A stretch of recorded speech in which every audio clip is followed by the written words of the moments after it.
আবারও বৈরী হওয়ার সংকেত। গোপনে গোপনে নাকি জড়ো হচ্ছে শঙ্কার কালো মেঘ। সামনে কি ভয়ঙ্কর কিছু ঘটতে যাচ্ছে? ফের খেই হারাচ্ছে বাংলাদেশ। হঠাৎ করেই জটিল দিকে মোড় নিচ্ছে বাংলাদেশের রাজনীতি। বাতাসে ভাসছে নতুন এক গুঞ্জন, আরেকটি গণ অভ্যুত্থান।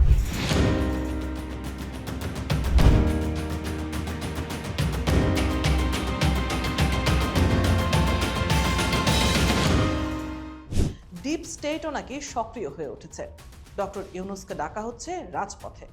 জুলাই সনদ বাস্তবায়ন নিয়ে বিভেদ তৈরি হয়েছে ক্ষমতাসীন বিএনপি ও জামায়াত এনসিপি জোটের মধ্যে। জামায়াত এনসিপি আরেকটি 5 আগস্ট ঘটানোর হুমকি দিচ্ছে। ফরহাদ মজহার থেকে শহীদুল আলম কিংবা বদিউল আলম মজুমদারের মতো সিভিল সোসাইটির মুখরাও কথা বলতে শুরু করেছেন। দর্শক, দেশের রাজনীতি যখন সংকটে পড়ে, রাজনৈতিক দলগুলোর মধ্যে অবিশ্বাস আর ক্ষমতার দ্বন্দ্ব তৈরি হয়, তখনই সক্রিয় হয়ে ওঠে অন্য কোনো পক্ষ। তাই স্বাভাবিকভাবেই প্রশ্ন উঠছে, বিএনপির পরিণতিও কি আওয়ামী লীগের মতো হতে যাচ্ছে? দর্শক, সম্প্রতি বিএনপি নেতা আব্দুল আওয়াল মিন্টু এক আশঙ্কার কথা জানিয়েছেন। তিনি বলেছেন, নতুন বাস্তবতায় রাজনীতি এবং অর্থনীতিতে ইতিবাচক পরিবর্তন না এলে জেনজির নেতৃত্বে আবার গণ অভ্যুত্থান হতে পারে। তিনি সাফ জানিয়েছেন, ভালো রাজনীতি ছাড়া ভালো অর্থনীতি সম্ভব নয়। আর যখনই এই দুটির অভাব ঘটে, তখনই মানুষ বাধ্য হয়ে রাস্তায় নেমে আসে। তার এই বক্তব্য যেন এক অশনি সংকেত। জেনজি তরুণরা 24-এর বিপ্লব ঘটিয়েছিল, তারা কি তবে আবারও ক্ষোভে ফুঁসছে? ঘটনা হলো, আব্দুল আওয়াল মিন্টু যখন এই সতর্ক বার্তা দিচ্ছেন, তখন রাজনীতির সমীকরণগুলো দ্রুত বদলে যাচ্ছে। 24-এর আন্দোলনের মিত্ররা আজ একে অপরের মুখোমুখি। একদিকে ক্ষমতাসীন বিএনপি, অন্যদিকে জুলাই বিপ্লবের অন্যতম কারিগর হিসেবে পরিচিত জেনজি নেতৃত্বাধীন এনসিপি এবং তাদের মিত্র জামায়াতে ইসলামী। রাজনীতির এই উত্তাল সময়ে সবচেয়ে রহস্যময় শব্দ হয়ে দাঁড়িয়েছে ডিপ স্টেট। সাবেক উপদেষ্টা আসিফ মাহমুদ সজীব ভুঁইয়া এক বিস্ফোরক তথ্য দিয়েছেন। সম্প্রতি তিনি দাবি করেছেন, এই ডিপ স্টেট থেকে অন্তর্বর্তী সরকারকে 2029 সাল পর্যন্ত ক্ষমতায় থাকার প্রস্তাব দেওয়া হয়েছিল। আর ক্ষমতাচ্যুত আওয়ামী লীগ তো বলেই আসছে, তাদের পতনের পেছনে ডিপ স্টেট দায়ী।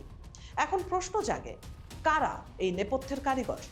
কেন তারা নির্দিষ্ট মেয়াদের বাইরেও একটি সরকারকে টেনে নিতে চেয়েছিল? এনসিপির নাহিদ ইসলামও যখন শরীফ ওসমান হাদি হত্যার পেছনে এই অদৃশ্য শক্তির হাত দেখেন, তখন সাধারণ মানুষের মনে কৌতূহল আর আতঙ্ক দুইই দানা বাঁধে। রাষ্ট্র কি তবে কোনো অদৃশ্য সুতোর টানে চলছে? দর্শক, এনসিপি নেতা ও বিরোধী দলীয় চিফ হুইপ নাহিদ ইসলাম ওমরা পালন করে দেশে ফিরেই বিমানবন্দরে এক ভিন্ন রকম দাবি তুলেছেন। তিনি অন্তর্বর্তী সরকারের গুরুত্বপূর্ণ অধ্যাদেশ বাতিলের প্রতিবাদে ডক্টর মোহাম্মদ ইউনূসকে রাজপথে নেমে আন্দোলনের নেতৃত্ব দেওয়ার আহ্বান জানিয়েছেন। নাহিদ ইসলামের অভিযোগ, বিএনপি ক্ষমতায় এসে ইঞ্জিনিয়ারিং করে নিজেদের অবস্থান শক্ত করছে এবং গুম প্রতিরোধ বা মানবাধিকারের মতো স্পর্শকাতর অধ্যাদেশগুলো বাতিল করে দিচ্ছে। এটি যেন এক অদ্ভুত প্যারাডক্স। যে সরকারের প্রধান উপদেষ্টা হিসেবে ডক্টর ইউনূস কাজ করেছেন, সেই ইউনূসকেই এখন বর্তমান ব্যবস্থার বিরুদ্ধে রাজপথে চাওয়া হচ্ছে। সবচেয়ে কড়া হুমকিটি এসেছে জামায়াতে ইসলামীর পক্ষ থেকে। এমপি ডাক্তার শফিকুল ইসলাম মাসুদ সরাসরি হুঁশিয়ারি দিয়েছেন, গণভোটের রায়কে অস্বীকার করলে দেশ আরেকটি 5 আগস্ট দেখবে।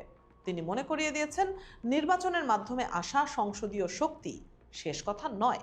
5 আগস্টের গণ অভ্যুত্থানই ছিল প্রকৃত গণরায়। অন্যদিকে জামায়াত আমির শফিকুর রহমান সংসদ থেকে ওয়াকআউট করে রাজপথে আন্দোলনের ঘোষণা দিয়েছেন। সংবিধান সংস্কার পরিষদের সভা ও গণভোটের দাবি নিয়ে ক্ষমতাসীনদের অমান্যকারী আচরণের প্রতিবাদে তারা এখন 11 দলীয় জোটকে সঙ্গে নিয়ে জনতাকে ঐক্যবদ্ধ করতে চাইছেন। তবে কি রাজনীতি এখন আবারও উত্তাল রাজপথের দিকে ধাবিত হচ্ছে? দর্শক, সিভিল সোসাইটির প্রতিনিধিরাও চুপ নেই। সুজন সম্পাদক বদিউল আলম মজুমদার সরাসরি আঙুল তুলেছেন বিএনপির দিকে। তিনি বলছেন, মনে হচ্ছে বিএনপি পুরনো পথেই হাঁটছে।